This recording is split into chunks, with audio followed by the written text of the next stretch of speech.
ब्रह्मांड की सबसे प्राचीनतम कहानियों में से आज हम वो कहानी सुनाएंगे जिसका सृजन पूरे ब्रह्मांड के सृजन से पहले हुआ।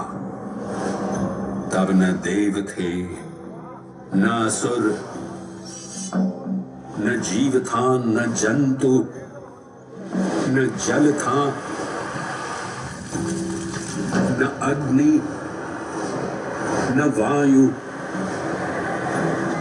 न भूमि। समष्टि के शून्य में विराजती एक शक्ति, कालातीत और कालों के नियंता।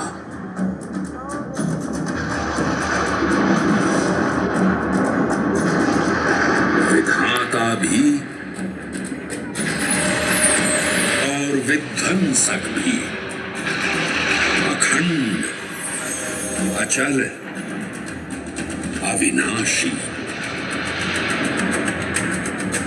ये कथा है उस महादेव के महाकाल स्वरूप की, जो सृष्टि के आरंभ भी हैं और काल के आगमन भी हैं। वे ही काल के सृजन करता और नियंत्रण करता भी हैं।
निर्विकार होते हुए भी अपनी माया से विराट विश्व का आकार धारण करने वाले महाकाल।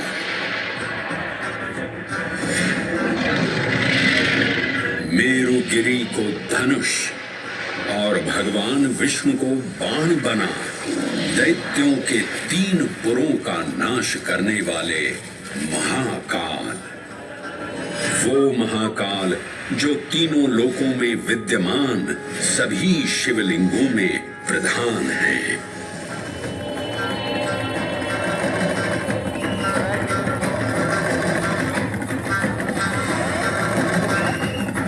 वो महाकाल जिनके त्रिशूल की तीनों नोकों से काम, क्रोध और लोभ पर नियंत्रण होता है, जिनके मस्तिष्क पर चंद्र शीतलता का प्रतीक है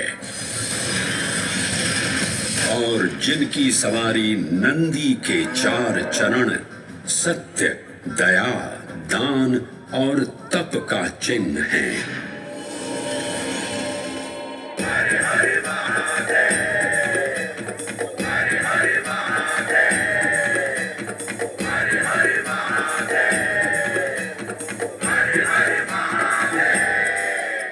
न पुण्यं न पापं न सौख्यं न दुःखं न मन्त्रो न तीर्थं न वेद न यज्ञम् अहं भोजनं नैव भोज्यं न भोक्ता चिदानन्दरूपः शिवोऽहं शिवोऽहम्।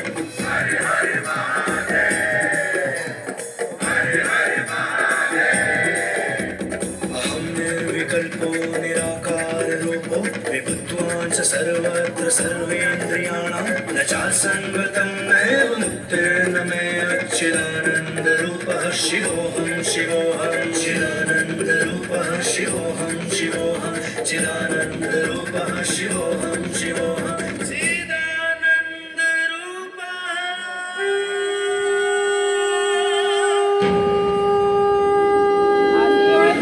वराह पुराण में कहा गया है, नाभिदेशे महाकालस्तन्नाम्ना तत्र वै हरः, अर्थात नाभिदेश उज्जैन में स्थित भगवान महाकालेश्वर तीनों लोकों में पूजनीय हैं। आकाशे तारकामलिंगम पाताले हाटकेश्वरम मृत्युलोके महाकालम सर्वलिंगम नमोस्तुते। आकाश में तारक लिंग के रूप में, पाताल में हाटकेश्वर के रूप में और मृत्युलोक में महाकाल के रूप में स्थित भगवान शिव को प्रणाम। समस्त लिंग स्वरूपों में विद्यमान भगवान शिव को सादर नमस्कार। नाभिदेश उज्जैन का अटूट बंधन है महाकाल के साथ, जो महाकाल स्तोत्र में उल्लिखित है। उज्जयिन्यां महाकालम महाकालेश्वरम हरम महाकालम महायोगिनम नमामि पार्वती पतिम।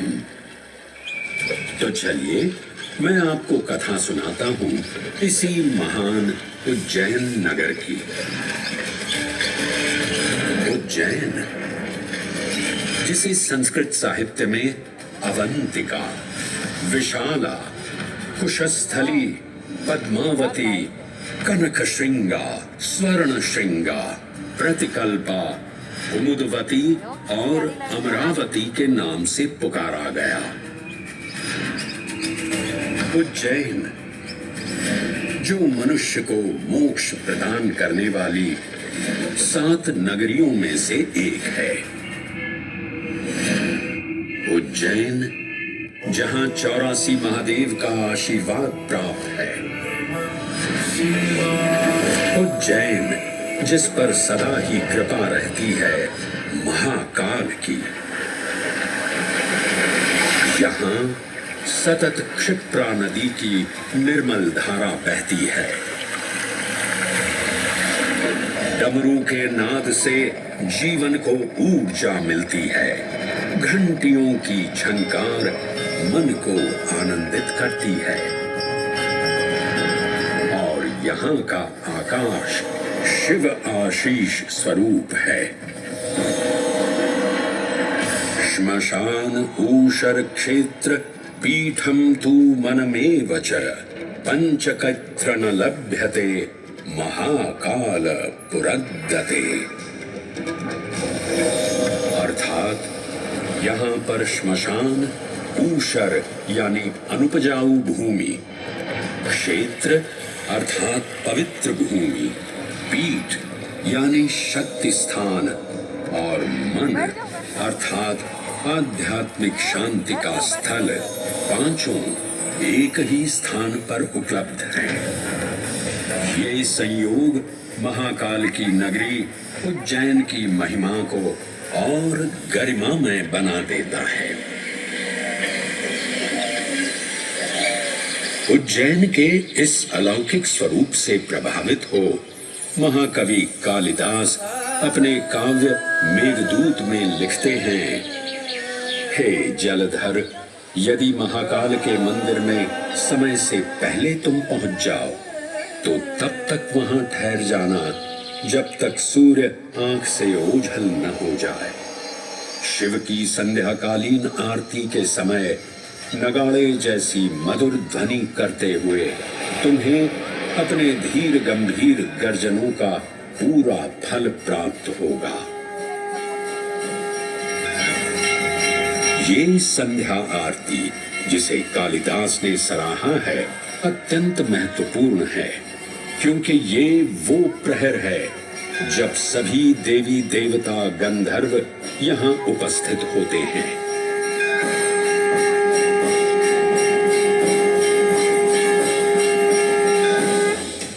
उज्जैन की महिमा अद्वितीय है।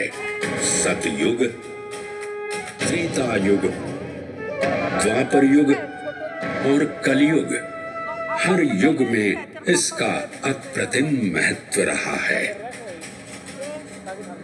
इस काल यात्रा में सबसे पहले आपको सतयुग के उस कालखंड में ले चलता हूँ जहां देव और दानव एकत्रित हैं समुद्र मंथन करने के लिए। मन की आंखों से कल्पना कीजिए, भगवान विष्णु ने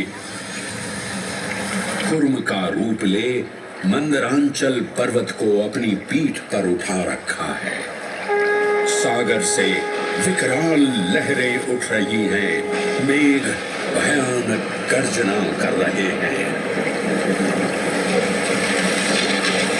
देव और दानव वासुकी सर्प को नेति बना और मंदार पर्वत को मथनी बना सागर को मथ रहे हैं कि तभी जल का पाप कालकूट विष निकलता है और पूरी सृष्टि को अपने ताप से झुलसाने लगता है।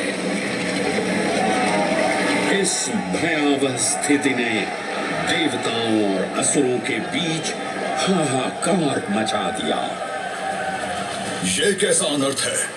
लक्ष्य था अमृतत्व का, पर अब मृत्यु की विकराल छवि हमारी आंखों के समक्ष मंडरा रही है। इस भयंकर संकट से केवल वही उद्धारकर्ता मुक्ति दिला सकते हैं जो समस्त विश्व के परम संरक्षक हैं। तभी सब महादेव की शरण में जाते हैं और पुकार लगाते हैं, ओम नमो भगवते रुद्राय। और फिर तुष्टा महादेव भक्तों की गुहार सुनते हैं, कैलाश से उतरते हैं, विष को अपनी अंजुलि में भर अपने कंठ में धारण करते हैं।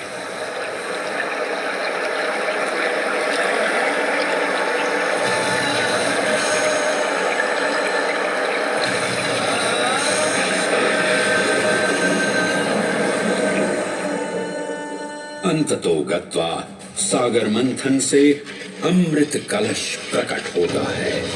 जैसे ही अमृत प्रकट हुआ, दानवों ने इसे केवल अपने आधिपत्य में लेने की आकांक्षा प्रकट की और संघर्ष छिड़ गया। आज यदि हम इस अमृत को प्राप्त कर सकें तो हम देवताओं पर हमेशा के लिए प्रभुत्व स्थापित कर पाएंगे। अमृत अपात्र हाथों में ना जा पाए, क्योंकि ये अपनी शक्ति का असीम दुरुपयोग करेंगे। इस अराजकता के परिणाम स्वरूप अमृत की कुछ बूंदें छलकी और पृथ्वी तक पहुंच गईं। 4 स्थलों पर स्पर्श हुआ इन बूंदों का, हरिद्वार, प्रयागराज, नासिक और उज्जैन।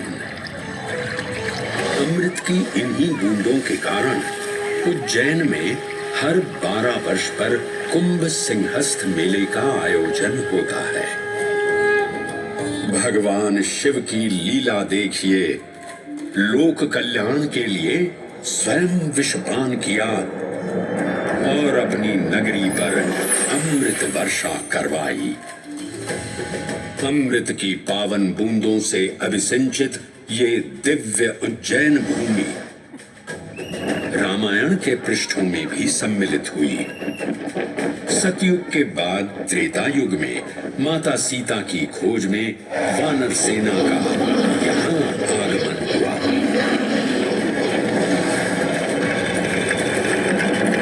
समय की इस यात्रा के माध्यम से अब प्रवेश करते हैं वाल्मीकि रामायण के किष्किंधा कांड में। जब वानर राजा सुग्रीव अपने यूथपतियों से सभी प्रमुख स्थानों पर जाने के लिए कहते हैं और उन्हें अवंती नगर यानी उज्जैन जाने का आदेश भी देते हैं।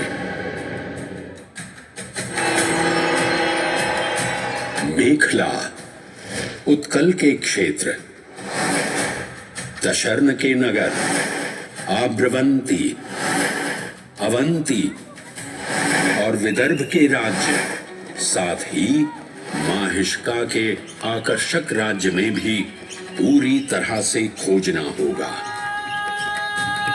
एक युग भगवान विष्णु के राम अवतार से संपृक्त और अगला युग उन्हीं के एक और दिव्य अवतार से समरस होना, ये अद्वितीय संगम केवल उज्जैन में ही संभव था।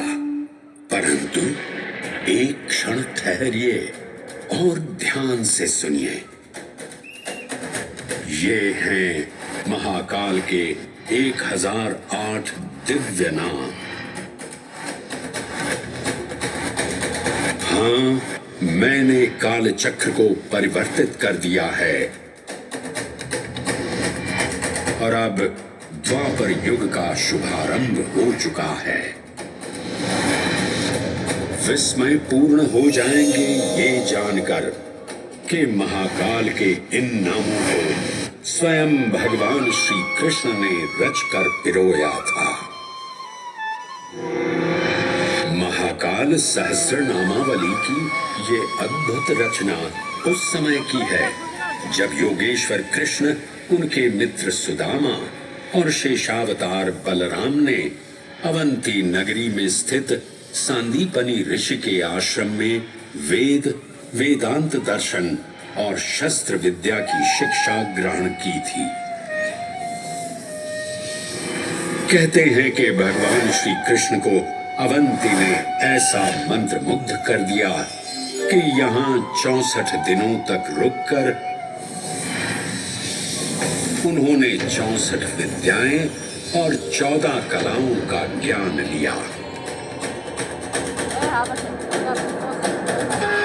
उज्जैन का संबंध महाभारत से भी जुड़ा हुआ है।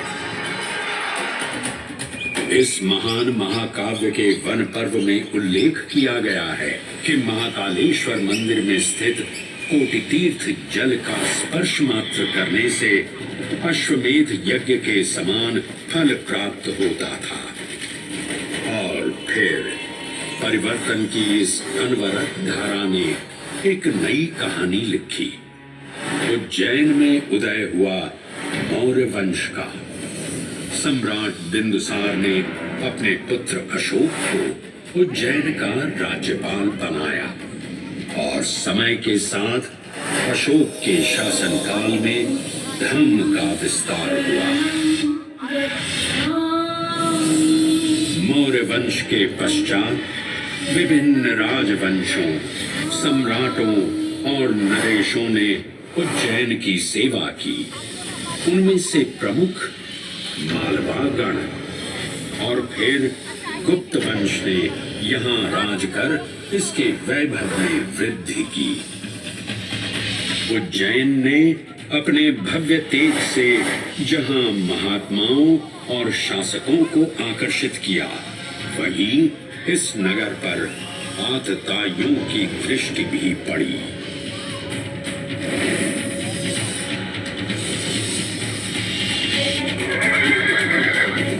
शक मध्य एशिया की खानाबदोश जनजाति थी जिन्होंने उत्तर पश्चिमी और मध्य भारत के कुछ हिस्सों पर आक्रमण कर अपना शासन स्थापित किया।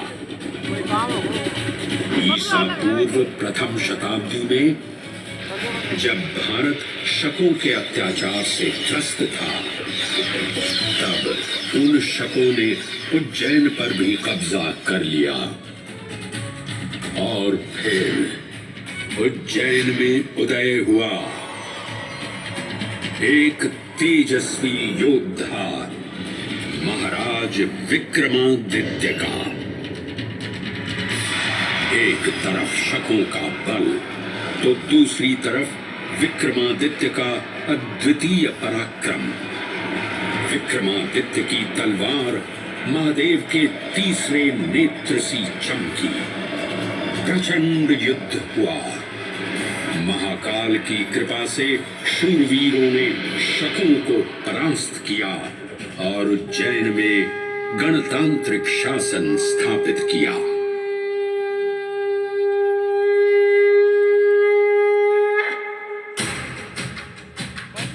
इन्हीं महाबली विक्रमादित्य की राज्यसभा महाकाल मंदिर में ही प्रतिष्ठापित थी।